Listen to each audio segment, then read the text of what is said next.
Good morning વિદ્યાર્થી મિત્રો, મજામાં બધા? આપણે ચેપ્ટર નંબર 8મું ગુરુત્વાકર્ષણ ચાલી રહ્યું છે, જેમાં આપણે 2 લેક્ચર પૂરા કર્યા છે. ત્રીજા લેક્ચરની આપણે વાત કરીએ તો પ્રશ્ન નંબર 11 પૃથ્વીના અંદર અને બહારના વિસ્તારમાં ગુરુત્વ પ્રવેગનું વિતરણ સમજાવો અને આલેખ દોરો.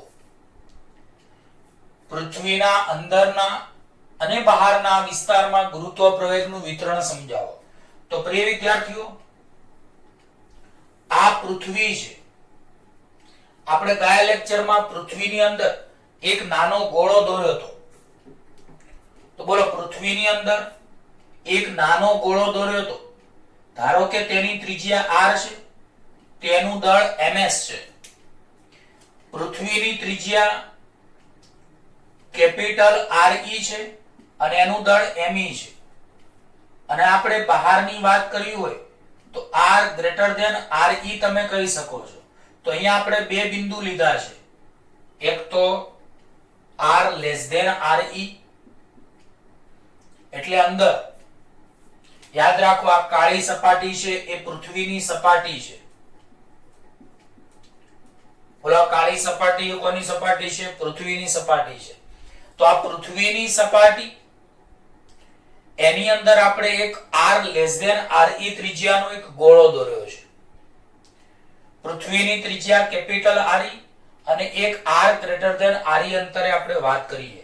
તો જો કોઈને યાદ હોય તો ગયા લેક્ચરમાં આપણે R ગ્રેટર ધેન RE અંતરે ગુરુત્વ પ્રવેગ શોધવાનું સૂત્ર gr gme/r² આપણે તારવેલું છે. એટલે કે પૃથ્વીની સપાટીની બહાર ગુરુત્વ પ્રવેગ અંતરના વર્ગના વ્યસ્ત પ્રમાણમાં હોય છે. પછી r બરાબર RE અંતરે ગુરુત્વ પ્રવેગ ge બરાબર gme/re² તારવ્યો હતો. એટલે આ ગુરુત્વ પ્રવેગ મહત્તમ ગુરુત્વ પ્રવેગ કહી શકાય. હવે આપણે અંદરની વાત કરીએ તો બોલો, પૃથ્વીની અંદર R લેસ ધેન RE અંતરે ગુરુત્વ પ્રવેગ, જો કોઈને યાદ હોય તો આ m' દળનો ગોળાને કારણે ગુરુત્વ પ્રવેગ આવે. એટલે અહીંયા અંદરના ભાગમાં ગુરુત્વ પ્રવેગ gr બરાબર gms/r² આવે. યાદ રાખજો, જો બહાર બિંદુ હોય તો અહીંયા પૃથ્વીનું દળ me આવે. અને જો અંદરની વાત કરીએ તો અહીંયા અંદરના ગોળાનું દળ ms આવે.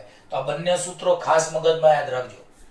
બોલો, R ગ્રેટર ધેન RE અંતરે એટલે પૃથ્વીની બહાર ગુરુત્વ પ્રવેગ શોધવાનું સૂત્ર gr બરાબર gme/r². પણ જો પૃથ્વીની અંદરની વાત કરીએ તો અંદરનું દળ ખાલી ms લેવાય છે. બોલો, અંદરનું દળ કેટલું લેવાય છે? ms લેવાય છે. તો અહીંયા gr બરાબર gms/r² લખાશે. હવે આપણે ms ની જગ્યાએ શું લખાય? તો બધાને ખબર છે કે દળ ms એટલે શું લખાય? ચલો તમે જ કહો. તો દળ એટલે કદ ગુણ્યા ઘનતા. તો g/r² તો એમના એમ જ. અને ms એટલે દળ છે, તો દળની જગ્યાએ કદ. કદ એટલે 4/3 પાઈ સ્મોલ r ઘન અને ઘનતા ρ. આવું તમે લખી શકો છો. તો બોલો, g ના g, r² ના r², પણ દળ એટલે કદ ગુણ્યા ઘનતા. તો બોલો, દળ ms ની જગ્યાએ કદ ગુણ્યા ઘનતા. તો બોલો, અહીં ત્રિજ્યા r છે એટલે કદ 4/3 પાઈ સ્મોલ r ઘન થશે અને ઘનતા ρ. હવે અહીંયા r 2 વાર છે, અહીંયા r 3 વાર છે. એટલે શું થશે? 2 વાર r ઉડી જશે. એટલે અહીંયા ગુરુત્વ પ્રવેગનું સૂત્ર gr બરાબર 4/3 પાઈ g ρ into r આવશે. તો આ તમે અંદરના ભાગમાં ગુરુત્વ પ્રવેગનું સૂત્ર આવ્યું. પૃથ્વીના અંદરના ભાગમાં ગુરુત્વ પ્રવેગ. તો તમે જોઈ શકો છો કે આ બધું અચળ છે. આથી તમે અંદરના ભાગમાં ગુરુત્વ પ્રવેગ કેન્દ્રથી અંતરના સમપ્રમાણમાં લઈ શકો છો. બોલો, અંદરના ભાગમાં ગુરુત્વ પ્રવેગ કેન્દ્રથી અંતરના સમપ્રમાણમાં લઈ શકો છો. તો આ ખાસ MCQ માટે આલેખ આવે છે કે પૃથ્વી માટે ગુરુત્વ પ્રવેગ gr વિરુદ્ધ પૃથ્વીના કેન્દ્રથી અંતરનો આલેખ દોરો. તો બોલો બરાબર યાદ રાખજો કે આ ધારો કે પૃથ્વીનું કેન્દ્ર છે, તો હું અહીંયા એક આલેખ દોરું છું, એ બરાબર સમજવા પ્રયત્ન તમે કરજો. અહીંયા હું r બરાબર re લખું છું, એનો મતલબ પૃથ્વીની સપાટી. અહીંયા હું r ગ્રેટર ધેન re લખું છું, એનો મતલબ પૃથ્વીની સપાટીની બહાર. એને તમે ઊંચાઈ પણ કહી શકો છો. અને બોલો r લેસ ધેન re એટલે પૃથ્વીની અંદર, જેને તમે ઊંડાઈ પણ કહી શકો છો. તો ઊંડાઈ, સપાટી અને ઊંચાઈ. તો મેં તમને કહ્યું હતું પૃથ્વીના 3 ભાગ, સપાટી, સપાટીથી ઊંચાઈ એટલે બહાર, અને સપાટીથી ઊંડાઈ એટલે અંદર. તો બોલો અંદરના ભાગમાં ગુરુત્વ પ્રવેગ કેન્દ્રથી અંતરના સમપ્રમાણમાં છે. બોલો અંદરના ભાગમાં ગુરુત્વ પ્રવેગ કેન્દ્રથી અંતરના સમપ્રમાણમાં છે. એટલે આ આલેખ સમપ્રમાણનો સીધો આવે. આ યાદ રાખજો, સમપ્રમાણનો આલેખ સીધો આવે, એકદમ સીધો. સપાટી પર ગુરુત્વ પ્રવેગ મહત્તમ હોય, Ge બરાબર Gme/re². આટલો મહત્તમ હોય. અને સપાટીથી બહાર જતા ગુરુત્વ પ્રવેગ અંતરના વ્યસ્ત પ્રમાણમાં ઘટે છે. તો ઘટે છે એટલે આવો આલેખ આવે. તો gr ચલે છે 1/r². આ પ્રિય વિદ્યાર્થીઓ, નીટ જેડબલઈ જેવી એક્ઝામોમાં આ આલેખ બહુ જ પૂછાય છે, તો આ ખાસ યાદ રાખજો. તો બોલો પૃથ્વીના અંદર અને બહારના વિસ્તારમાં ગુરુત્વ પ્રવેગનું વિતરણ સમજાવો અને આલેખ દોરો. તો સૌથી પહેલા બધાને યાદ હોવું જોઈએ કે પૃથ્વી છે, જેનું દળ me છે, પૃથ્વીની ત્રિજ્યા re છે. હવે આપણે બહાર બિંદુ લઈએ તો કેન્દ્રથી અંતર r ગ્રેટર ધેન re થાય. જો અંદર બે બિંદુ લઈએ તો કેન્દ્રથી અંતર r લેસ ધેન re થાય. હવે આપણે ગયા લેક્ચરમાં ભણી ગયા કે r ગ્રેટર ધેન re અંતરે ગુરુત્વ પ્રવેગ gr બરાબર Gme/r². એટલે કે ગુરુત્વ પ્રવેગ અંતરના વર્ગના વ્યસ્ત પ્રમાણમાં છે. અને r બરાબર re અંતર એટલે સપાટી, તો ગુરુત્વ પ્રવેગ Ge બરાબર Gme/re². આ બંને સૂત્રો મેં ગયા લેક્ચરમાં શીખવાડ્યા હતા. હવે આપણે અંદરના ભાગમાં ગુરુત્વ પ્રવેગ gr બરાબર આની જેવું જ સૂત્ર આવશે, પણ અહીંયા ખાલી આટલા ભાગનું દળ આવશે, ઉપરનું દળ નહીં આવે. મેં કાલે કહ્યું હતું કે દળ ઉપરનું ના આવે. તો અહીંયા તમારે me ની જગ્યાએ ms આવશે. ms એટલે સ્મોલ r ત્રિજ્યાનો જે નાનો ગોળો છે, r લેસ ધેન re ત્રિજ્યાનો, એનું દળ.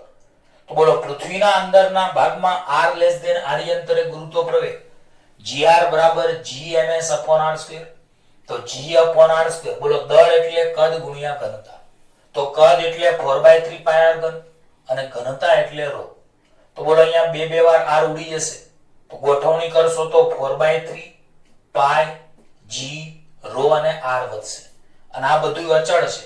તો બોલો અંદરના ભાગમાં ગુરુત્વ પ્રવેગ કેન્દ્રથી અંતરના સમપ્રમાણમાં આવ્યું. તો આ બે MCQ તો યાદ હોવા જોઈએ. કોઈ તમને પૂછે કે પૃથ્વીની અંદરના ભાગમાં ગુરુત્વ પ્રવેગ અંતર સાથે કેવો સંબંધ ધરાવે છે? પૃથ્વીના અંદરના ભાગમાં ગુરુત્વ પ્રવેગ અંતર સાથે કેવો સંબંધ ધરાવે છે? તો સમપ્રમાણમાં સંબંધ ધરાવે છે. બહારના ભાગમાં ગુરુત્વ પ્રવેગ કેન્દ્રથી અંતરના વર્ગના વ્યસ્ત પ્રમાણમાં હોય છે. તો હવે આપણે આલેખ દોરીએ. તો બોલો પૃથ્વી માટે ગુરુત્વ પ્રવેગ gr વિરુદ્ધ કેન્દ્રથી અંતરનો આલેખ આ રીતે મળે છે, જેમાં r બરાબર re અંતર એટલે પૃથ્વીની સપાટી, r ગ્રેટર ધેન re અંતર એટલે પૃથ્વીની સપાટીની બહાર એટલે ઊંચાઈ, r લેસ ધેન re એટલે પૃથ્વીની અંદર એટલે ઊંડાઈ. તો બોલો અહીંયા અંદરના ભાગમાં આલેખ સીધો આવશે, કારણ કે અંદરના ભાગમાં ગુરુત્વ પ્રવેગ કેન્દ્રથી અંતર r ના સમપ્રમાણમાં છે, એટલે આ આલેખ સુરેખ આવશે. બહારના ભાગમાં ગુરુત્વ પ્રવેગ કેન્દ્રથી અંતરના વર્ગના વ્યસ્ત પ્રમાણમાં ઘટે છે, એટલે અંતર વધે તો ગુરુત્વ પ્રવેગ ઘટે છે. તો તો બોલો અંદરના ભાગમાં ગુરુત્વ પ્રવેગ કેન્દ્રથી અંતરના સમપ્રમાણમાં એટલે સુરેખ, અને આ ઘટે છે એટલે આવો આલેખ આવશે. તો આ આલેખ ખાસ યાદ રાખજો. હવે પ્રિય વિદ્યાર્થીઓ, થોડીક સંકલનની વાત કરીએ, કારણ કે આની પછી આપણે 12મી થિયરી ચલાવવાના છીએ. તો એ 12મી થિયરીમાં તમારે સંકલનની જરૂર પડશે. તો એમાં હું તમને પહેલા શીખવાડી દઉં એટલે થિયરીમાં વાંધો ન આવે. તો 12મી થિયરી આપણે ભણાવીએ, પણ એના પહેલા આપણે સંકલનનો જે મુદ્દો કામનો છે એ શીખવાડી દઈએ. તો યાદ રાખજો, આ સંકલન મેં આગળ બેઝિક લેક્ચરમાં શીખવાડેલું છે, ફરીવાર શીખવાડીએ. મેં એવું શીખવાડ્યું હતું, t ની n ઘાત હોય તો એનું સંકલન t ની n+1/n+1 થાય. આ જ રીતે r ની n ઘાત હોય તો અહીંયા dr આવે. t ની n ઘાત હોય તો એનું સંકલન t ની n+1/n+1. તો r ની n ઘાતનું સંકલન r ની n+1/n+1 થાય. હવે આપણે આના અનુસાર ચલો r ની 1 ઘાતનું સંકલન તો r ની 1+1/1+1 is equal to r²/2. આ જ રીતે બોલો r ની 2 ઘાતનું સંકલન r ની 2+1/2+1 બરાબર r ની 3/3. કેવી રીતે? તો અહીંયા જે n છે ત્યાં 1 મૂકો તો 1 + 1 1 + 1 એટલે 2/2 આવે. ટૂંકમાં એક ઘાત વધારે. r ની 2 ઘાતની આપણે વાત કરીએ તો n ની જગ્યાએ હું 2 લખું. જો હું n ની જગ્યાએ 2 લખું તો અહીંયા r ની 2+1/2+1 એટલે r ની 3/3 આવે. પણ માની લો કે મારે 1/r² નું સંકલન કરવું છે, તો શું કરવાનું? 1/r² નું સંકલન કરવું હોય તો શું કરવાનું? તો બધાને ખ્યાલ આવે કે આ r ની 2 ઘાત છે છેદમાં છે. બોલો r ની 2 ઘાત ક્યાં છે? છેદમાં છે. તો r ની 2 ઘાત છેદમાં છે એને અંશમાં લઈ જાઓ તો r ની -2 થાય. યાદ રાખજો, 12મી થિયરીમાં સંકલન બહુ કામનું છે, એટલે હું ફરીવાર રિવિઝન કરાવું છું. આમ તો આપણે સંકલન આગળ શીખવાડી ચૂક્યા છીએ, પણ કદાચ ભૂલી ગયા હોય એટલે બીજી વાર રિવિઝન થઈ જાય. તો r ની 2 ઘાત ઉપર લઈ જાઓ તો r ની -2 ઘાત થાય. ચલો હવે આપણે અહીંયા n, આ નિત્યસમ તો બધાને યાદ જ છે. તો r ની n ઘાતનું સંકલન કેટલું થાય? r ની n+1/n+1. આ સંકલનની સંજ્ઞા છે, સંકલન થાય એટલે નીકળી જાય. તો આને વંચાઈશું ઇન્ટિગ્રેશન r ની n ઘાત dr બરાબર r ની n+1/n+1. તો ચલો અહીંયા ઇન્ટિગ્રેશન r ની -2 dr બરાબર કેટલા થાય? તો અહીંયા n ઘાતનું સંકલન n+1/n+1. તો અહીંયા મને કહો -2 હોય તો શું થાય? તો બોલો અહીંયા r ની n ની જગ્યાએ -2 +1, n ની જગ્યાએ -2 +1 એટલે અહીંયા મને કહો r ની -2 માંથી 1 જાય તો કેટલા વધે? 1. -2 + 1 એટલે -1 છેદમાં -2 + 1 એટલે -1. હવે ઘણા લોકો આ માઈનસ માઈનસ ઉડાડી દે છે, તો માઈનસ ઉડે નહીં. હવે આ માઈનસ ને આપણે ઉપર લઈ જાવ તો -r ની -1 આવે. આ r ની -1 ને પ્લસ કરવા માટે તમે છેદમાં લખી શકો. ઇન શોર્ટ 1/r² નું સંકલન -1/r થાય. ઘણા કે સાહેબ એટલી બધી લાંબી રીત કરવી એની કરતા યાદ રાખી લઈએ તો સારામાં સારું. આપણે આ રીતે ડાયરેક્ટ યાદ રાખી દેવાનું કે 1/r² આવે તો એનું સંકલન -1/r આવે. માની લો કે અહીંયા લિમિટ 0 થી ઇન્ફિનિટિવ છે, તો 0 થી ઇન્ફિનિટિવ લિમિટ હોય તો માઈનસ અહીંયા બોક્સમાં તમારે 0 થી ઇન્ફિનિટિવ લખવા પડે. હવે અહીંયા ઉપરની લિમિટ માઈનસ નીચેની લિમિટ એટલે -1/∞ -1/0. ઘણા કહેવું કેવી રીતે? તો ઉપરની લિમિટ માઈનસ નીચેની લિમિટ, તો -1/r ની જગ્યાએ ઇન્ફિનિટિવ, ઉપરની લિમિટ માઈનસ તો આવે જ અને આ માઈનસ તો હતા જ, તો ઉપરની લિમિટ માઈનસ નીચેની લિમિટ, તો -1/∞ -1/0. હવે બધાને ખબર હશે કે 1/∞ હોય તો તો કોઈ પણના છેદમાં ઇન્ફિનિટી આવે તો એ પદ કેટલું આવે? 0 આવે. અને 0 ના છેદ 1 ના છેદમાં 0 હોય તો આપણે ઇન્ફિનિટિવ પદ લખાય. એટલે આ રીતની એક ચર્ચા કરીએ તો આ રીતે આપણે અહીંયા લખી શકીએ છીએ. પરંતુ અત્યારે તો આપણે આ રીતનું સંકલન ખાલી તમે યાદ રાખજો. તો આપણે જે ફિઝિક્સમાં આવે છે એની આપણે ચર્ચા કરીએ. તો ફરીવાર બોલો, t ની n ઘાતનું સંકલન t ની n + 1 / n + 1 એટલે કે ઇન્ટિગ્રેશન t ની n ઘાત dt હોય તો t ની n + 1 / n + 1 થાય. x ની n ઘાત dx હોય તો x ની n + 1 / n + 1 થાય. z ની n dz હોય તો z ની n + 1 / n + 1. ટૂંકમાં આ સંકલનનું વ્યાપક નિત્યસમ થઈ ગયું. આપણે ક્યારેક z ના સ્વરૂપમાં જરૂર પડે, ક્યારેક x ના સ્વરૂપમાં જરૂર પડે, t ના સ્વરૂપમાં જરૂર પડે, r ના સ્વરૂપમાં જરૂર પડે. તો બોલો, ઇન્ટિગ્રેશન r ની n ઘાત dr બરાબર r ની n + 1 / n + 1.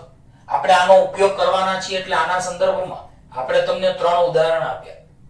તો r ની 1 ઘાતનું સંકલન r ની 1 + 1 / 1 + 1 એટલે r ની 2/2. r ની 2 ઘાતનું સંકલન એટલે r ની 2 + 1 / 2 + 1 એટલે r ની 3/3. 1/r². તો r² ઉપર જાય તો r ની -2 ઘાત એટલે r ની -2 + 1 / -2 + 1 એટલે r ની -1 / -1. માઈનસ ને ઉપર લઈ જાવ તો -r ની -1. r ની -1 ને પ્લસ કરવા માટે છેદમાં લઈ જાવ તો 1/r. પણ મેં કહ્યું એમ આપણે ડાયરેક્ટ 1/r² નું સંકલન -1/r યાદ રાખવાનું છે. આટલું મોઢે કરાવવા માટે મેં તમને આટલું રિવિઝન કરાવ્યું. તો એ ફાયદામાં જ છે, નુકસાનમાં નથી કોઈ. તો 1/r² નું સંકલન કેટલું યાદ રાખશો? -1/r. બરાબર.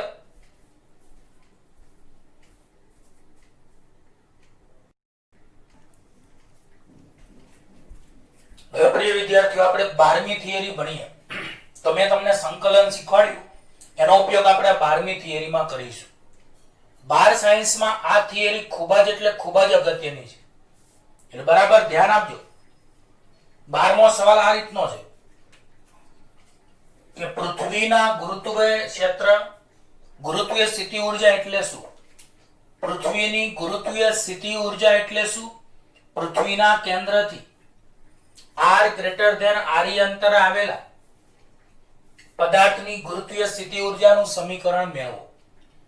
તો બોલો, પૃથ્વીની ગુરુત્વીય સ્થિતિ ઊર્જા એટલે શું? પૃથ્વીના કેન્દ્રથી r > r અંતરે આવેલા પદાર્થની ગુરુત્વીય સ્થિતિ ઊર્જાનું સમીકરણ મેળવો.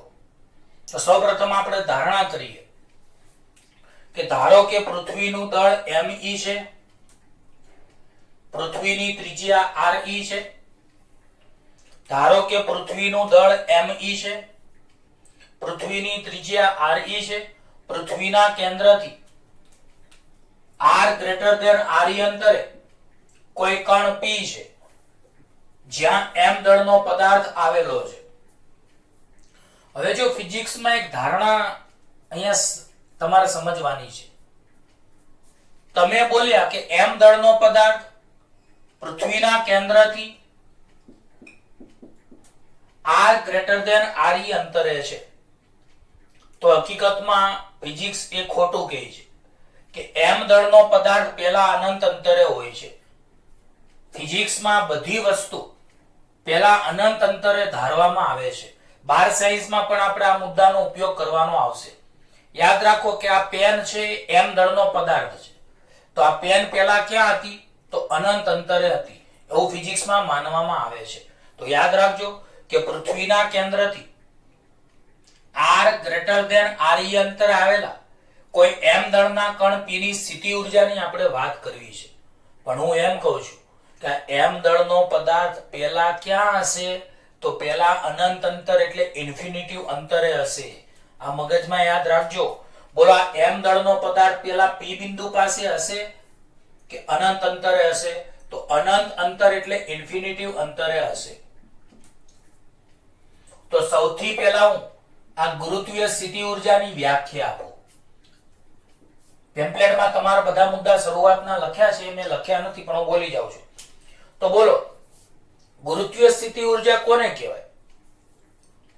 તો અનંત અંતરેથી સ્મોલ m દળના પદાર્થને પૃથ્વીના ગુરુત્વાકર્ષી ક્ષેત્રમાં લાવવા માટે કરવા પડતા કાર્યને ગુરુત્વીય સ્થિતિ ઊર્જા કહે છે. બરાબર વ્યાખ્યા યાદ રાખજો. અનંત અંતરેથી પેમ્પલેટમાં એકમ દળ લખ્યું છે, ત્યાં તમે આ થિયરીમાં એકમ દળની જગ્યાએ સ્મોલ m દળ લખી નાખજો, એટલી પ્રિન્ટિંગ મિસ્ટેક છે. આ થિયરી 12મી છે, એ 12મી થિયરીની વ્યાખ્યામાં એકમ દળ જે છે ત્યાં સ્મોલ m દળ એવું આવશે. તો બરાબર, હવે ગુરુત્વીય સ્થિતિ ઊર્જાની વ્યાખ્યા આ રીતે યાદ રાખજો. અનંત અંતરેથી સ્મોલ m દળના પદાર્થને પૃથ્વીના ગુરુત્વાકર્ષી ક્ષેત્રમાં લાવવા માટે કરવા પડતા કાર્યને ગુરુત્વીય સ્થિતિ ઊર્જા કહે છે. એકદમ સિમ્પલ વ્યાખ્યા છે. ચલો ફરીવાર બોલજો. અનંત અંતરેથી સ્મોલ m દળના પદાર્થને પૃથ્વીના ગુરુત્વાકર્ષી ક્ષેત્રમાં લાવવા માટે કરવા પડતા કાર્યને શું કહેવાય છે? ગુરુત્વીય સ્થિતિ ઊર્જા.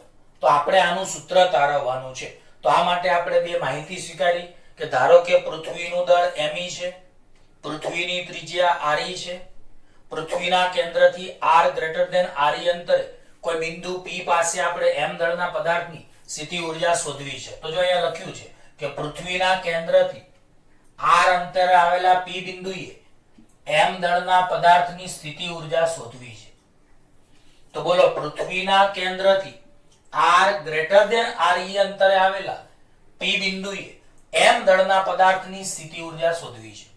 હવે આપણે p બિંદુએ રહેલા સ્મોલ m દળના પદાર્થ પર લાગતું પૃથ્વીનું ગુરુત્વાકર્ષી બળ, તો આ સૂત્ર તો તમે જાણો જ છો. આપણે m1 ની જગ્યાએ me લઈએ, m2 ની જગ્યાએ m લઈએ. તો બોલો, ગુરુત્વાકર્ષી બળનું સ્વરૂપ તમે કયું જાણો છો?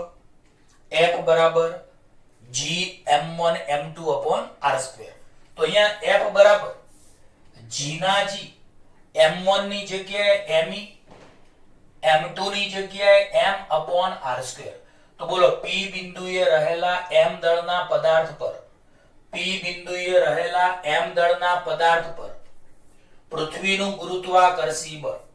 તો p બિંદુએ રહેલા m દળના પદાર્થ પર પૃથ્વીનું ગુરુત્વાકર્ષી બળ F બરાબર g me m upon r2. તો g m1 ની જગ્યાએ me, m2 ની જગ્યાએ m upon r2. પરંતુ આ બળ અચળ નથી, કારણ કે અંતર r બદલાય તો બળ પણ બદલાય. તો બોલો, આ બળ અચળ નથી, અંતર r સાથે બદલાય છે. પરંતુ સૂક્ષ્મ સ્થાનાંતર માટે, સૂક્ષ્મ સ્થાનાંતર dr માટે આ બળને, આ એક વધારાનો મુદ્દો છે, અચળ ગણી શકાય. આ કોઈ લખવાનું નથી, માત્ર સમજવા માટે છે. તો બોલો, સૂક્ષ્મ સ્થાનાંતર dr માટે આ બળને અચળ ગણી શકાય. આવા સંજોગોમાં અહીંયા લખ્યું છે કે આ પદાર્થને અનંત અંતરેથી પૃથ્વીના કેન્દ્ર તરફ, જો અહીંયા અનંત અંતર છે તો પૃથ્વીના કેન્દ્ર તરફ dx બરાબર dr જેટલું સૂક્ષ્મ સ્થાનાંતર a થી b આપણે આપીએ.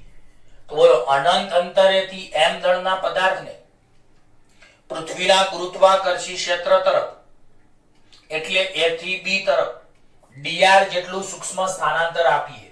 તો બોલો, આ પદાર્થને પૃથ્વીના કેન્દ્ર તરફ dr જેટલું સૂક્ષ્મ સ્થાનાંતર આપતા થતું કાર્ય બરાબર બળ ગુણ્યા સ્થાનાંતર. તો બોલો, અહીં સૂક્ષ્મ સ્થાનાંતર dr છે, બળ f છે. તો સૂક્ષ્મ સ્થાનાંતર dr પૂરતું બળ f અચળ ગણી શકાય. બોલો, તો સૂક્ષ્મ સ્થાનાંતર dr પૂરતું બળ f અચળ ગણી શકાય. તો સૂક્ષ્મ સ્થાનાંતર dr, બળ f, તો સૂક્ષ્મ કાર્ય dw. તો બોલો, સૂક્ષ્મ કાર્ય હોવાથી આગળ આપણે અહીંયા d લખ્યું છે. તો બળના f, સૂક્ષ્મ સ્થાનાંતર dr, સૂક્ષ્મ કાર્ય dw. પણ આપણી પાસે આ f ની કિંમત કેટલી છે? તો g me m upon r2. તે અહીંયા મૂકી દીધી આપણે. તો બોલો સૂક્ષ્મ કાર્ય dw બરાબર F ની જગ્યાએ gme m/r² ઇન્ટુ dr. હવે આપણે ગુરુત્વીય સ્થિતિ ઊર્જાની વ્યાખ્યા ફરીવાર યાદ કરીએ.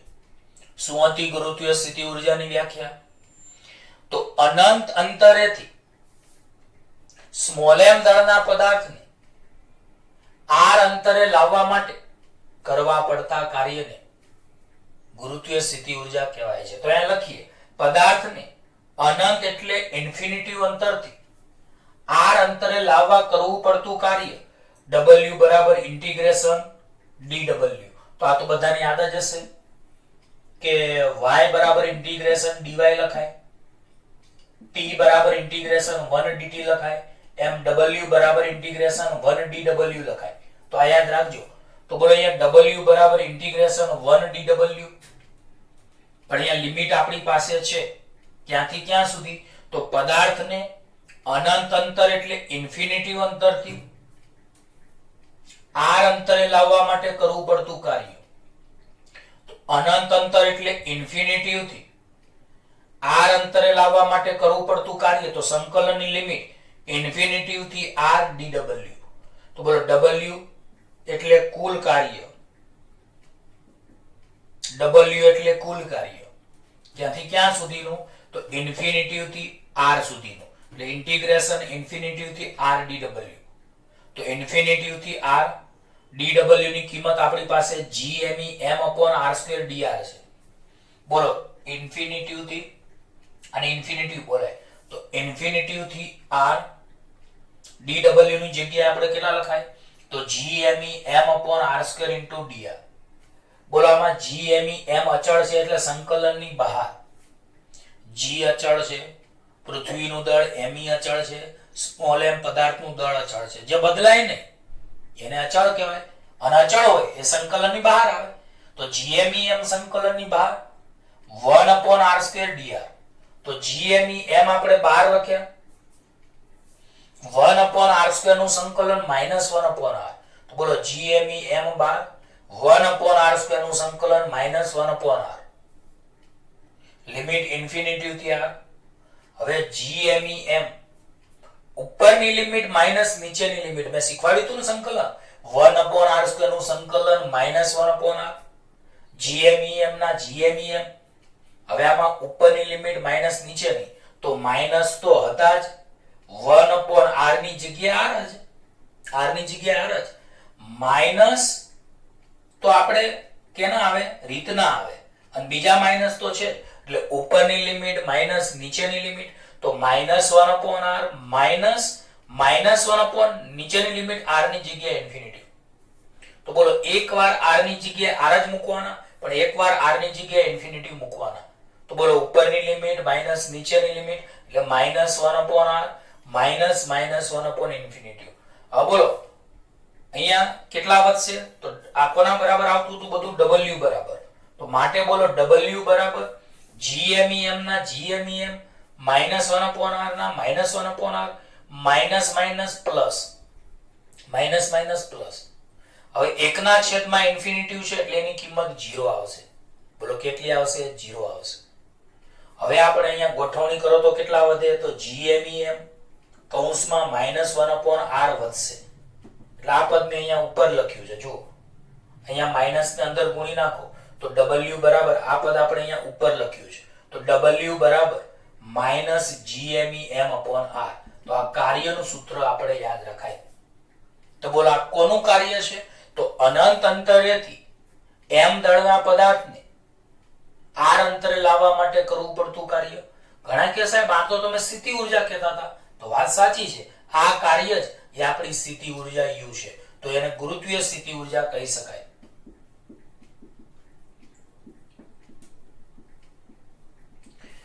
તો વ્યાખ્યા પ્રમાણે આ જે કાર્ય મળ્યું, આ કાર્યને જ m દળના પદાર્થની p બિંદુએ ગુરુત્વીય સ્થિતિ ઊર્જા કહે છે. તો બોલો વ્યાખ્યા પ્રમાણે આ કાર્યને જ m દળના પદાર્થની p બિંદુએ ગુરુત્વીય સ્થિતિ ઊર્જા કહે છે.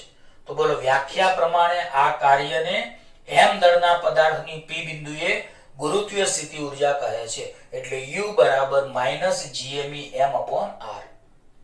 હવે પૃથ્વીની સપાટી પર r બરાબર re લઈએ તો પૃથ્વીની સપાટી પર ગુરુત્વીય સ્થિતિ ઉર્જા તો સ્મોલ r ની જગ્યા re લખવાના. તો બોલો આ સૂત્ર કોના માટે છે? તો પૃથ્વીના કેન્દ્રથી r ગ્રેટર ધેન re અંતરે ગુરુત્વીય સ્થિતિ ઉર્જા શોધવાનું સૂત્ર U બરાબર -GME m/r. અને આ સૂત્ર પૃથ્વીની સપાટી ઉપર r બરાબર તમે re લો તો U બરાબર -GME m/re. તો પ્રિય વિદ્યાર્થીઓ, આ થિયરી અહીંયા પૂરી થઈ. પણ એકવાર હું રિવિઝન મસ્ત કરાવી દઉં એટલે મોઢે થઈ જાય તમને. આ પાઠ થોડો નવા પ્રકારનો છે, અઘરો નથી. શાંતિથી સમજજો અને હોમવર્ક 2 વાર કરશો એટલે આવડી જશે. ચલો, સવાલ શું હતો? પૃથ્વીની ગુરુત્વીય સ્થિતિ ઉર્જા એટલે શું? પૃથ્વીના કેન્દ્રથી r ગ્રેટર ધેન re અંતર આવેલા પદાર્થની ગુરુત્વીય સ્થિતિ ઉર્જાનું સમીકરણ મેળવો. તો સૌપ્રથમ આપણે વ્યાખ્યા કહીએ કે ગુરુત્વીય સ્થિતિ ઉર્જા કહેવાય કોને? તો ગુરુત્વીય સ્થિતિ ઉર્જા એક પ્રકારનું કાર્ય જ છે. બોલો, ગુરુત્વીય સ્થિતિ ઉર્જા એક પ્રકારનું શું છે? કાર્ય છે. કેવું કાર્ય? તો અનંત અંતરેથી સ્મોલ m દળના પદાર્થને પૃથ્વીના ગુરુત્વાકર્ષી ક્ષેત્રમાં લાવવા માટે, બોલો તો અનંત અંતરેથી સ્મોલ m દળના પદાર્થને પૃથ્વીના ગુરુત્વાકર્ષી ક્ષેત્રમાં લાવવા કરવા પડતા કાર્યને ગુરુત્વીય સ્થિતિ ઉર્જા કહેવાય. તો આપણે આ કાર્યનું સૂત્ર તારવવું છે. તો આ માટે ધારો કે પૃથ્વીનું દળ me છે, પૃથ્વીની ત્રિજ્યા re છે, અને અહીંયા આપણે લખ્યું છે કે પૃથ્વીના કેન્દ્રથી r અંતરે બોલો પૃથ્વીના કેન્દ્રથી r અંતરે p બિંદુએ m દળના પદાર્થની ગુરુત્વીય સ્થિતિ ઉર્જા શોધવી છે. તો બોલો p બિંદુએ રહેલા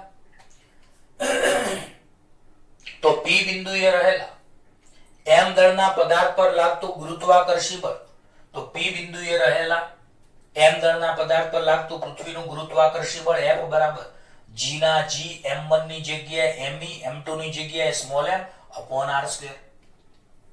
પરંતુ આ બળ અચળ નથી. આ બળ અંતર r સાથે બદલાય છે. અહીં આપણે સૂક્ષ્મ સ્થાનાંતર dr માટે બળને અચળ ગણી શકીએ. તો આ માટે ધારો કે પદાર્થને પૃથ્વીના કેન્દ્ર તરફ a થી b dr જેટલું સૂક્ષ્મ સ્થાનાંતર આપણે કરીએ છીએ. તો બોલો આ પદાર્થને પૃથ્વીના કેન્દ્ર તરફ એટલે a થી b dr જેટલું સૂક્ષ્મ સ્થાનાંતર કરાવતા કરવું પડતું કાર્ય બરાબર બળ ગુણ્યા સ્થાનાંતર. તો અહીં કાર્ય સૂક્ષ્મ કાર્ય હોવાથી આગળ d લખાય. તમને ખબર છે d કેમ લખાય? સૂક્ષ્મ માટે. તો બોલો અહીં સૂક્ષ્મ કાર્ય dw બરાબર બળ F, સૂક્ષ્મ સ્થાનાંતર એટલે dr. હવે બળ F ની જગ્યાએ GME m/r² dr. તો dw સૂક્ષ્મ કાર્ય dw બરાબર ના બરાબર F ની જગ્યાએ GME m/r² dr. હવે આપણે અનંત અંતરેથી r અંતરે લાવવા માટેનું કાર્ય શોધવાનું છે. કારણ કે ગુરુત્વીય સ્થિતિ ઉર્જાની વ્યાખ્યા જે છે કે અનંત અંતરેથી r અંતર માટે કરવું પડતું કાર્ય એટલે ગુરુત્વીય સ્થિતિ ઉર્જા. તો આપણે અહીંયા શોધીશું કાર્ય અને એ જ કાર્યને છેલ્લે આપણે ગુરુત્વીય સ્થિતિ ઉર્જા કહી દેશું. તો બોલો પદાર્થને અનંત અંતરેથી r અંતરે લાવવા માટે કરવું પડતું કાર્ય w બરાબર ઇન્ફિનિટી થી r1 dw. કારણ કે અનંત અંતરેથી r અંતર માટેનું કાર્ય છે એટલે ઇન્ફિનિટી થી r લિમિટ મુકાશે. તો w બરાબર ઇન્ટિગ્રેશન ઇન્ફિનિટી થી r dw. તો ઇન્ફિનિટી થી r dw ની જગ્યાએ GME m/r² dr. હવે GME m અચળ સંકલનમાં 1/r² dr વધશે. તો અહીંયા GME m અચળ બહાર આવશે તો ઇન્ફિનિટી થી r 1/r² dr. બોલો અહીંયા 1/r² નું સંકલન -1/r મેં તમને શીખવાડ્યું. તો 1/r² નું સંકલન -1/r બોક્સમાં ઇન્ફિનિટી થી r લખાશે. બોલો બોક્સમાં કેટલા લખાય? ઇન્ફિનિટી થી r. હવે GME m ના GME m -1/r ઉપરની લિમિટ માઈનસ નીચેની લિમિટ. તો માઈનસ તો હતા જ. હવે એકવાર r ની જગ્યાએ r જ મૂકવાના એટલે 1/r માઈનસ એ કિંમત ના આવે. માઈનસ તો આપણે રીત ના આવે. પછી બીજા માઈનસ તો છે. તો માઈનસ ઉપરની લિમિટ માઈનસ નીચેની લિમિટ.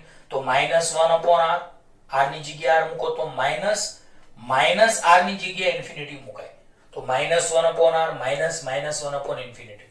હવે અહીંયા માઇનસ માઇનસ પ્લસ થઈ જાય અને એકના છેદમાં ઇન્ફિનિટી હોય તો તમારે મેથ્સમાં આવે છે કે કોઈ પણના છેદમાં મોટું પદ હોય અનંત હોય તો એ 0 લખાય. તો 1/ઇન્ફિનિટી ની જગ્યાએ 0 માઇનસ માઇનસ પ્લસ તો બરાબર gmem -1/r વધ્યા. આ માઇનસ ને બહાર લઈ લો તો કાર્ય w બરાબર -gmem/r આવશે. બોલો વ્યાખ્યા પ્રમાણે આ કાર્યને જ m દળના પદાર્થની p બિંદુએ ગુરુત્વીય સ્થિતિ ઊર્જા કહે છે. તો આ સૂત્ર બધા યાદ રાખવાનું. તો બોલો r ગ્રેટર ધેન r અંતરે ગુરુત્વીય સ્થિતિ ઊર્જાનું સૂત્ર u બરાબર -gmem/r. આ સૂત્ર યાદ રાખજો દાખલા માટે. હવે જો પૃથ્વીની સપાટી હોય તો r બરાબર r લો તમે તો અહીંયા તમે r ની જગ્યાએ r મૂકો તો પૃથ્વીની સપાટી પર ગુરુત્વીય સ્થિતિ ઊર્જા u બરાબર -gmem/r મળશે.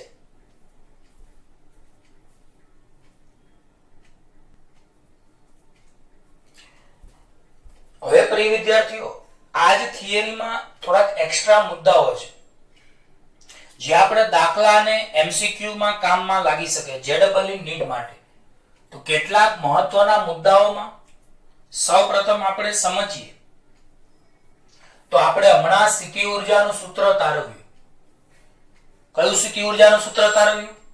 તો u બરાબર -gmem/r. તો આ સમીકરણમાં જ્યાં ઋણ નિશાની આવે છે તે શું દર્શાવે છે?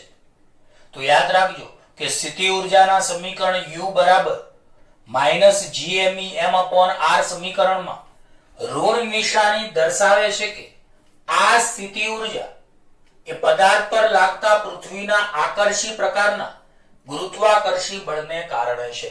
ટૂંકમાં ઋણ નિશાની એ આકર્ષી બળ સૂચવે છે. તો બોલો સ્થિતિ ઊર્જા u બરાબર -gmem/r માં ઋણ નિશાની દર્શાવે છે કે આ સ્થિતિ ઊર્જા પદાર્થ પર લાગતા પૃથ્વીના આકર્ષી પ્રકારના ગુરુત્વાકર્ષી બળને કારણે છે. ટૂંકમાં બોલો આ ઋણ નિશાની શું દર્શાવે છે? તો આ ઋણ નિશાની દર્શાવે છે કે આ સ્થિતિ ઊર્જા એ પદાર્થ પર લાગતા પૃથ્વીના આકર્ષણ પ્રકારના ગુરુત્વાકર્ષી બળને કારણે છે. બીજું, જો અંતર r વધે તો બધાને ખબર પડે, બોલો અંતર r વધે તો છેદ કેવો થાય? મોટો. છેદ મોટો થાય તો એ સંખ્યા કેવી થાય? નાની. તો અહીંયા તમારે પેમ્પલેટમાં સ્થિતિ ઊર્જા વધે છે લખ્યું છે, એની જગ્યાએ ઘટે છે લખજો. તો યાદ રાખો કે અંતર r વધતા છેદ મોટો થાય. છેદ મોટો થાય તો સંખ્યા નાની થાય એટલે ગુરુત્વીય સ્થિતિ ઊર્જા ઘટે છે. અને આ ગુરુત્વીય સ્થિતિ ઊર્જા અનંત અંતરે શૂન્ય બને છે. તો આ સુધારો વધેની જગ્યાએ ઘટે છે કરજો. તો બોલો અંતર r વધતા ગુરુત્વીય સ્થિતિ ઊર્જા ઘટે છે અને અનંત અંતરે શૂન્ય બને છે. પણ એક યાદ રાખજો અહીંયા વધે છે એ પણ જવાબ સાચો આવી શકે કારણ કે બે રીતે છે. જુઓ u બરાબર -gmem/r. આમાં અંતર વધે તો આ જે ઋણ મૂલ્ય છે એ ઋણ મૂલ્ય ઘટે અને ઋણ મૂલ્ય ઘટે તો એ સંદર્ભમાં તમે વધે છે એવું પણ બોલી શકો છો. એટલે કાયદેસર અહીંયા જો ઘટે છે લખવું હોય તો ઋણ મૂલ્ય ઘટે એવું લખવું પડે અને વધે છે લખવું હોય તો વધે છે એ પણ ચાલે. એટલે આમાંથી બે જવાબો છે, બંને જવાબો સાચા છે. તો બોલો અંતર r વધતા ગુરુત્વીય સ્થિતિ ઊર્જાનું ઋણ મૂલ્ય ઘટે છે અને ઋણમાં ઘટે -5 અને -10 માં કોણ મોટું? તમે કહો તો -5 મોટા. તો ઋણમાં ઘટે તો એ આમ જોવા જઈએ તો વધે છે, આપણી ભાષામાં બોલાય. તો બોલો અંતર r વધતા તમે લોકો વધે છે લખશો તોય સાચું પડશે, ઘટે છે લખો તોય સાચું પડશે. તો અંતર r વધતા ગુરુત્વીય સ્થિતિ ઊર્જાનું ઋણ મૂલ્ય ઘટે પણ એનું મૂલ્ય આમ વાસ્તવમાં વધે છે અને અનંત અંતરે આ ગુરુત્વીય સ્થિતિ ઊર્જા એ શૂન્ય બને છે. અને તમે અહીંયા ઘટે છે લખશો તો પણ વાંધો નથી, એટલે વધેની જગ્યાએ તમે ઘટે જ કરી નાખજો.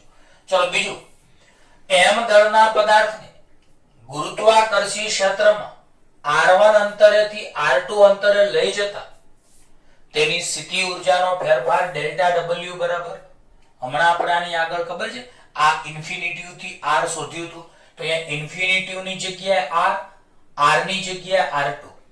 GME m upon r square dr. હવે GME m અચળ એટલે સંકલનની બહાર.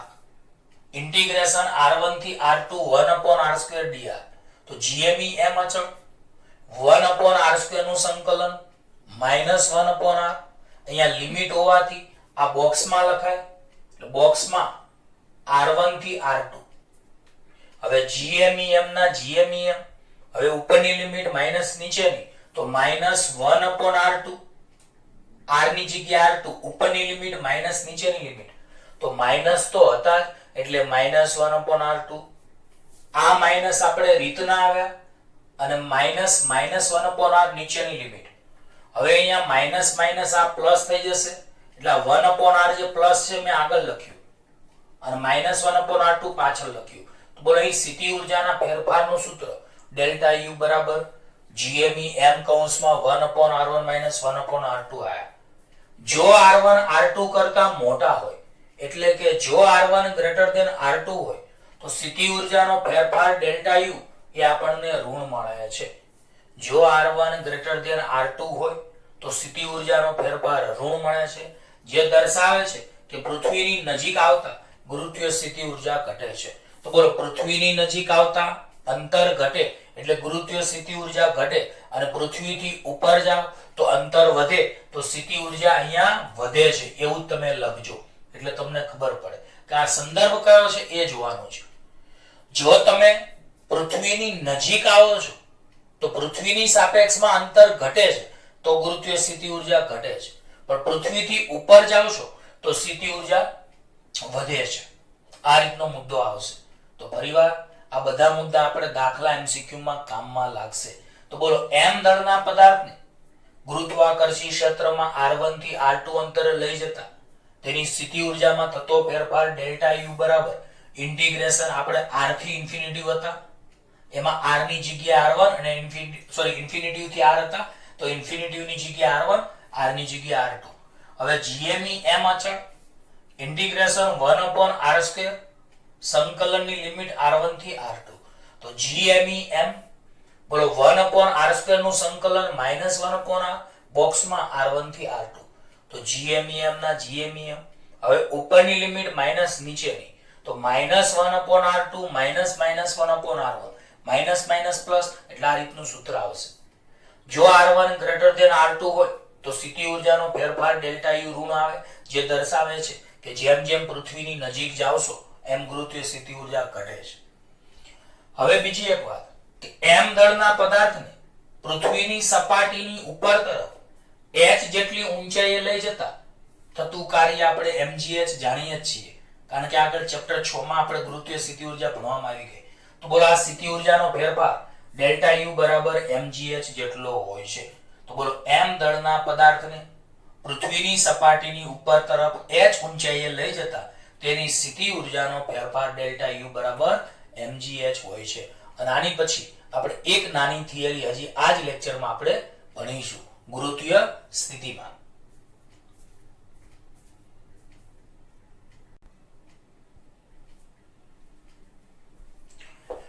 તો હવે પ્રિય વિદ્યાર્થીઓ 13મી થિયરી ખૂબ જ એટલે ખૂબ જ સરસ મજાની થિયરી છે, જે 12 સાયન્સ માટે પણ કામની છે, એટલે યાદ રાખજો. ગુરુત્વીય સ્થિતિમાનની વ્યાખ્યા આપો અને પૃથ્વીના ગુરુત્વાકર્ષી ક્ષેત્રમાં કોઈ બિંદુએ ગુરુત્વીય સ્થિતિમાનનું સમીકરણ મેળવો તથા ગુરુત્વીય સ્થિતિમાન અને ગુરુત્વીય સ્થિતિ ઊર્જા વચ્ચેનો સંબંધ મેળવો. સવાલ ભેગા ન થઈ જાય, શાંતિથી સમજજો કે ગુરુત્વીય સ્થિતિમાનની વ્યાખ્યા આપો અને પૃથ્વીના ગુરુત્વાકર્ષી ક્ષેત્રમાં કોઈ બિંદુએ ગુરુત્વીય સ્થિતિમાનનું સમીકરણ મેળવો તથા ગુરુત્વીય સ્થિતિમાન અને ગુરુત્વીય સ્થિતિ ઊર્જા વચ્ચેનો સંબંધ મેળવો. તો સૌથી પહેલા તો એક હું તમને વાત કહું, તમને ગુરુત્વીય સ્થિતિ ઊર્જાની વ્યાખ્યા શું ખબર છે? ગુરુત્વીય સ્થિતિ ઊર્જાની વ્યાખ્યા શું ખબર છે? તો વ્યાખ્યા આ પ્રમાણે છે કે સ્મોલ m દળના અનંત અંતરેથી સ્મોલ m દળના પદાર્થને પૃથ્વીના ગુરુત્વાકર્ષી ક્ષેત્રમાં લાવવા માટે કરવા પડતા કાર્યને ગુરુત્વીય સ્થિતિ ઊર્જા કહે છે. કોને બોલો તો? અનંત અંતરેથી સ્મોલ m દળના પદાર્થને પૃથ્વીના ગુરુત્વાકર્ષી ક્ષેત્રમાં લાવવા માટે કરવા પડતા કાર્યને ગુરુત્વીય સ્થિતિ ઉર્જા કહે છે. મેં એની વ્યાખ્યા સુધારવાની કહી હતી કે જ્યાં એકમ દળ હોય ત્યાં સ્મોલ એમ લખવાનું કહ્યું હતું. પણ જો સ્મોલ એમ ની જગ્યાએ તમે એકમ દળ લખી દો તો ગુરુત્વીય સ્થિતિમાનની વ્યાખ્યા થઈ જાય. તો ચલો ગુરુત્વીય સ્થિતિમાનની વ્યાખ્યામાં શું આવશે? તો અનંત અંતરેથી એકમ દળના પદાર્થને પૃથ્વીના ગુરુત્વાકર્ષી ક્ષેત્રમાં લાવવા માટે કરવા પડતા કાર્યને ગુરુત્વીય સ્થિતિમાન કહે છે. યાદ રાખજો બરાબર. અનંત અંતરેથી જો સ્મોલ એમ દળ બોલો તો ગુરુત્વીય સ્થિતિ ઉર્જાની વ્યાખ્યા, જો એકમ દળ બોલો તો ગુરુત્વીય સ્થિતિમાનની વ્યાખ્યા. બોલો, જો સ્મોલ એમ દળ બોલો તો ગુરુત્વીય સ્થિતિ ઉર્જાની વ્યાખ્યા અને એકમ દળ બોલો તો ગુરુત્વીય સ્થિતિમાનની વ્યાખ્યા. તો લાસ્ટ વાર હું ગુરુત્વીય સ્થિતિમાનની વ્યાખ્યા બોલું છું, ભેગું ના થઈ જાય, બે સરખું સરખું જ છે. તો ગુરુત્વીય સ્થિતિમાનની વ્યાખ્યા આ રીતે આપણે લખીશું. અનંત અંતરેથી એકમ દળના પદાર્થને પૃથ્વીના ગુરુત્વાકર્ષી ક્ષેત્રમાં લાવવા માટે કરવા પડતા કાર્યને ગુરુત્વીય સ્થિતિમાન કહે છે. હવે આપણે ગુરુત્વીય સ્થિતિમાનનું સૂત્ર કેવી રીતે બનાવી શકીએ? તો તમે ગુરુત્વીય સ્થિતિ ઉર્જાનું સૂત્ર U બરાબર -gmem/r જાણો છો. બોલો, ગુરુત્વીય સ્થિતિ ઉર્જાનું સૂત્ર તમે બોલો U બરાબર કેટલું જાણો છો? -gmem/r. આ સૂત્રમાં આપણે આ જે સ્મોલ m છે એની જગ્યાએ 1 મૂકી દો તો ગુરુત્વીય સ્થિતિમાનનું સૂત્ર થઈ જાય. બોલો, કોનું સૂત્ર થઈ જાય? ગુરુત્વીય સ્થિતિમાનનું સૂત્ર. એકદમ સિમ્પલ. બોલો, r ગ્રેટર ધેન re અંતરે ગુરુત્વીય સ્થિતિ ઉર્જાનું સૂત્ર આપણી પાસે કયું હતું? તો -gme/r. બોલો, r ગ્રેટર ધેન re અંતરે આપણી પાસે ગુરુત્વીય સ્થિતિ ઉર્જાનું સૂત્ર U બરાબર કયું હતું? -gmem/r. આ બધા સૂત્રો મોઢે હોવા જોઈએ તો જ આગળની થિયરી દાખલામાં ખબર પડશે. હવે હું એમ કહું છું કે આ સ્મોલ m ની જગ્યાએ આપણે એકમ દળ લેવાનું છે. સ્મોલ m ની જગ્યાએ આપણે એકમ દળ લેવાનું છે તો ગુરુત્વીય સ્થિતિમાનનું સૂત્ર થઈ જાય. તો કશું કરવાનું નહીં, ગુરુત્વીય સ્થિતિ ઉર્જાનું જે સૂત્ર સ્મોલ m હતું એમાં સ્મોલ m હતું એની જગ્યાએ 1 મૂકી દેવાનું. એટલે ગુરુત્વીય સ્થિતિ ઉર્જા સ્થિતિમાન Vr બરાબર -gmem/r વધે. ટૂંકમાં r ગ્રેટર ધેન re અંતરે ગુરુત્વીય સ્થિતિમાન Vr બરાબર -gme/r લખાશે. આ યાદ રાખશો. તો બોલો, આ બંને સૂત્રમાં ફરક શું? તો અહીંયા સ્મોલ m લખો તો ગુરુત્વીય સ્થિતિ ઉર્જાનું સૂત્ર અને સ્મોલ m ની જગ્યાએ 1 લખો તો ગુરુત્વીય સ્થિતિમાનનું સૂત્ર. તો r ગ્રેટર ધેન re અંતરે ગુરુત્વીય સ્થિતિમાન Vr બરાબર -gme/r. પૃથ્વીની સપાટી પર r બરાબર re લેતા અહીંયા r ની જગ્યાએ re મૂકી દેવાનું. કારણ કે જો પદાર્થ પૃથ્વીની સપાટી પર હોય તો r બરાબર re થાય. તો પૃથ્વીની સપાટી પર r બરાબર re લેતા ગુરુત્વીય સ્થિતિમાન Vre બરાબર -gme/re. તો બોલો, પૃથ્વીની સપાટી પર r બરાબર re લેતા Vre બરાબર -gme/re. અને આ એક યાદ રાખજો કે ગુરુત્વીય સ્થિતિ ઉર્જાને દળ વડે ભાગવાથી ગુરુત્વીય સ્થિતિમાન મળે છે. બોલો, ગુરુત્વીય સ્થિતિ ઉર્જાને દળ વડે ભાગવાથી ગુરુત્વીય સ્થિતિમાન V મળે છે. તો ગુરુત્વીય સ્થિતિમાનની સંજ્ઞા V, ગુરુત્વીય સ્થિતિ ઉર્જાની સંજ્ઞા U અને દળની સંજ્ઞા m. તો બોલો, ગુરુત્વીય સ્થિતિમાનનો એકમ શું બને? તો ઉર્જાનો U નો એકમ જૂલ, દળનો એકમ કિલોગ્રામ. એટલે 1 એકમ જૂલ પ્રતિ કિલોગ્રામ થશે. બીજો એકમ શું થશે? તો બીજો એકમ તમે જૂલની જગ્યાએ શું લખી શકો છો? તો જૂલની જગ્યાએ કિલોગ્રામ મીટર સ્ક્વેર પ્રતિ સેકન્ડ સ્ક્વેર. જૂલની જગ્યાએ કિલોગ્રામ મીટર સ્ક્વેર પ્રતિ સેકન્ડ સ્ક્વેર. કિલોગ્રામના કિલોગ્રામ તો કિલોગ્રામ કિલોગ્રામ ઉડી જાય તો મીટર સ્ક્વેર પ્રતિ સેકન્ડ સ્ક્વેર. એટલે વેગના વર્ગનો એકમ આવે. બોલો, વેગનો એકમ તમે કયો જાણો છો? મીટર પ્રતિ સેકન્ડ. તો વેગના વર્ગનો એકમ મીટર સ્ક્વેર પ્રતિ સેકન્ડ સ્ક્વેર. તો બોલો, ગુરુત્વીય સ્થિતિમાનનો એકમ વેગના વર્ગના એકમ જેટલો એટલે કે મીટર સ્ક્વેર પ્રતિ સેકન્ડ સ્ક્વેર મળે છે. તો બોલો ગુરુત્વીય સ્થિતિમાનની સંજ્ઞા v, ગુરુત્વીય સ્થિતિ ઊર્જા u, દળ એટલે m, એટલે v બરાબર u/m તમે યાદ રાખજો. બીજું ગુરુત્વીય સ્થિતિમાનનો એકમ, તો ઊર્જાનો u નો એકમ જૂલ, દળનો એકમ કિલોગ્રામ, એટલે જૂલ પ્રતિ કિલોગ્રામ એ ગુરુત્વીય સ્થિતિમાનનો એક એકમ થાય. પણ તમે જૂલની જગ્યાએ ચેપ્ટર 2 માં આપણે ભણી ગયા કિલોગ્રામ મીટર સ્ક્વેર પ્રતિ સેકન્ડ સ્ક્વેર અપોન કિલોગ્રામ, તો કિલોગ્રામ કિલોગ્રામ ઉડી જાય તો મીટર સ્ક્વેર પ્રતિ સેકન્ડ સ્ક્વેર, એટલે આ વેગના વર્ગનો એકમ થાય. બોલો આવડશે? હવે પૃથ્વીની સપાટી પર, આ તો બધાને ખ્યાલ આવી ગયો. એક્સ્ટ્રા મુદ્દો અહીંયા આપણે લખ્યો છે કે ગુરુત્વીય સ્થિતિમાન અને ગુરુત્વીય સ્થિતિ ઊર્જા વચ્ચેનો સંબંધ. તો બોલો આપણે ગુરુત્વીય સ્થિતિ ઊર્જાનું સૂત્ર u બરાબર -gme m/r જાણીએ છીએ. બોલો ગુરુત્વીય સ્થિતિ ઊર્જા u નું સૂત્ર આપણે શું જાણીએ છીએ? તો ગુરુત્વીય સ્થિતિ ઊર્જા u બરાબર -gme m/r. હવે અહીંયા હું -gme/r અલગ પાડી દઉં અને સ્મોલ m ને અલગ લખું. તો બોલો -gme/r ને તમે ગુરુત્વીય સ્થિતિમાન કહો છો. તો આમ કહી શકાય કે ગુરુત્વીય સ્થિતિ ઊર્જા u બરાબર ગુરુત્વીય સ્થિતિમાન ગુણ્યા દળ. આ યાદ રાખવાનું.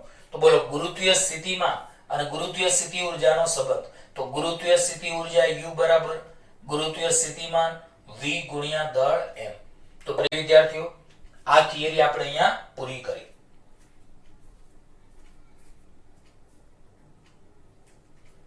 હવે આપણે એક નાનો 16મો સવાલ ચલાવી દઈએ. આ બધાને યાદ રહેશે ને? બરાબર. અને તમારી પાસે આ ઓનલાઈન નો મહત્વનો ફાયદો એ છે, ન સમજાય તો તમે વિડિયો બીજી ત્રીજી વાર જોઈ શકો છો. એટલે આપણે જરૂર જણાય તેમ 2 વાર જોડે જોડે સમજાવતા જઈએ છીએ. ઓકે? તો આ સૂત્ર યાદ રાખજો ખાસ. તો ગુરુત્વીય સ્થિતિ ઊર્જા u બરાબર -gme m/r. માં -gme m/r ની જગ્યાએ ગુરુત્વીય સ્થિતિમાન v લખાય. તો આમ ગુરુત્વીય સ્થિતિમાન અને ગુરુત્વીય સ્થિતિ ઊર્જાનો સંબંધ શું? તો ગુરુત્વીય સ્થિતિ ઊર્જા બરાબર ગુરુત્વીય સ્થિતિમાન ગુણ્યા દળ. હવે આપણે એક 16મી થિયરી નાની એવી છે જે 5 મિનિટનું કામ છે, એના વિશે આપણે ચર્ચા કરીએ. પ્રશ્ન નંબર વચ્ચેના બાકી છે. આપણે 14, 15 પછી 16મી થિયરી સેટેલાઇટ એટલે કે ઉપગ્રહ એટલે શું, તેના પ્રકારો સમજાવો. તો એટલું યાદ રાખો, કોઈ પણ ગ્રહની આસપાસ પરિભ્રમણ કરતા પદાર્થને તે ગ્રહનો ઉપગ્રહ કહે છે. બોલો, કોઈ પણ દાખલા તરીકે પૃથ્વી તો એક ગ્રહ છે. તો કોઈ પણ ગ્રહની આસપાસ પરિભ્રમણ કરતા પદાર્થને તે ગ્રહનો ઉપગ્રહ અથવા સેટેલાઇટ કહે છે. બોલો તો કોઈ પણ ગ્રહની આસપાસ પરિભ્રમણ કરતા પદાર્થને તે ગ્રહનો ઉપગ્રહ કહે છે. તે પદાર્થને ઉપગ્રહ કહે છે. લાસ્ટ વાર, કોઈ પણ ગ્રહની આસપાસ પરિભ્રમણ કરતા પદાર્થને તે ગ્રહનો ઉપગ્રહ કહે છે. દાખલા તરીકે પૃથ્વીની આસપાસ ચંદ્ર ફરે છે, તો ચંદ્ર એ પૃથ્વીનો ઉપગ્રહ કહેવાય. ચંદ્ર એ પૃથ્વીનો ઉપગ્રહ કહેવાય. બીજી એક વાત કે ઉપગ્રહની કક્ષા કેવી હોય છે? તો આ જે પદાર્થ છે એને ઉપગ્રહ કહેવાય. તો ઉપગ્રહ એ કોઈ પણ ગ્રહની આસપાસ કાં તો વર્તુળાકાર કક્ષામાં અથવા દીર્ઘવૃત્તીય કક્ષામાં એટલે લંબવૃત્તીય કક્ષામાં પરિભ્રમણ કરે છે. બોલો, ઉપગ્રહ એ કોઈ ગ્રહની આસપાસ કાં તો વર્તુળાકાર કક્ષા કાં તો દીર્ઘવૃત્તીય એટલે લંબવૃત્તીય કક્ષામાં પરિભ્રમણ કરે છે. ઉપગ્રહના 2 પ્રકાર છે. ઉપગ્રહ એટલે સેટેલાઇટ, એના 2 પ્રકાર છે. એક છે કુદરતી ઉપગ્રહ અને બીજો છે કૃત્રિમ ઉપગ્રહ. તો બોલો, ચંદ્ર એ પૃથ્વીનો કુદરતી ઉપગ્રહ છે. બોલો, ચંદ્ર એ પૃથ્વીનો કુદરતી ઉપગ્રહ છે.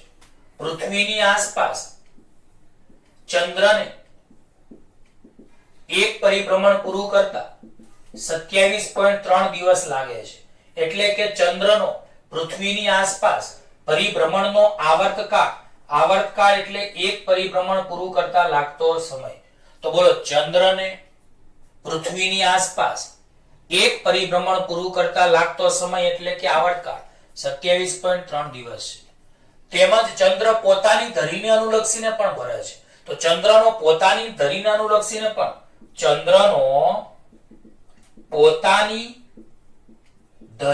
અનુલક્ષીને પણ આવર્તકાળ 27.3 દિવસ છે. તો બોલો, ચંદ્રનો પૃથ્વીની આસપાસ પરિભ્રમણનો આવર્તકાળ 27.3 દિવસ એટલે કે 27.3 દિવસમાં ચંદ્ર પૃથ્વીની આસપાસ એક પરિભ્રમણ પૂરું કરે છે. 27.3 દિવસમાં ચંદ્ર એ પૃથ્વીની આસપાસ એક પરિભ્રમણ પૂરું કરે છે. કૃત્રિમ ઉપગ્રહ, તો હાલમાં રશિયન વૈજ્ઞાનિકોએ અવકાશમાં તરતો મૂકેલો સ્પુટનિક ઉપગ્રહ એ સૌપ્રથમ માનવ જાતે એટલે માનવે બનાવેલો કૃત્રિમ ઉપગ્રહ હતો. તો બોલો, રશિયન વૈજ્ઞાનિકોએ અવકાશમાં તરતો મૂકેલો સ્પુટનિક ઉપગ્રહ એ માનવ જાતે બનાવેલો સૌપ્રથમ ઉપગ્રહ હતો. ત્યાર પછી આર્યભટ્ટ શ્રેણી ના ઘણા બધા ઉપગ્રહો પૃથ્વીની આસપાસ તરતા મુકાયા. ત્યાર પછી ઇનસેટ શ્રેણીના ઘણા બધા ઉપગ્રહો ત્યાર પછી અસ્તિત્વમાં આવ્યા. અને જોવા જઈએ તો ઉપગ્રહનો ઉપયોગ શું થાય છે, તો બધાને ખબર છે આધુનિક સંજોગોમાં આપણા જે મોબાઈલ ચાલે છે એ સંદેશા વ્યવહાર, ટીવીની ચેનલો ચાલે છે.